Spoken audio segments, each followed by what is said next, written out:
शिरोळ ते तेरवाड येथील बंधाऱ्याजवळ पंचगंगा नदीत प्रदूषणाची भीषण परिस्थिती निर्माण झाली असून नदीपात्रात मृत माशांचा खच पडलेला दिसत आहे।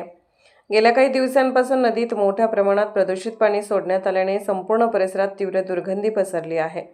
या गंभीर प्रकारामुळे हजारो जलचर प्राणी मृत्युमुखी पडल्याची धक्कादायक बाब समोर आली आहे।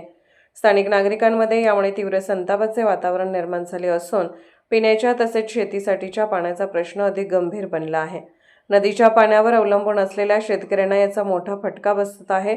दरवर्षी अशा प्रकारच्या घटना घडत असूनही ठोस उपाययोजना करण्यात येत नसल्याची तक्रार नागरिकांकडून करण्यात येत आहे। या संदर्भात विविध राजकीय आणि सामाजिक संघटनांनी आंदोलन छेडले, मात्र त्याच्या आंदोलनाची दखल प्रदूषण नियंत्रण मंडळाने किंवा प्रदूषण करणाऱ्या घटकांनी घेतलेली दिसून येत नाही। प्रशासनाच्या या दुर्लक्षामुळे परिस्थिती अधिकच बिघडत चालल्याचा आरोप होत आहे। प्रदूषण नियंत्रण मंडळाने संबंधित दोषींवर कठोर कारवाई करणे अपेक्षित असताना अद्याप कोणतीही ठोस कारवाई झालेली नाही। त्यामुळे "एरे माझ्या मागल्या" या म्हणीप्रमाणे दरवर्षीच ही परिस्थिती उद्भवते का, असा प्रश्न नागरिकांकडून उपस्थित केला जात आहे।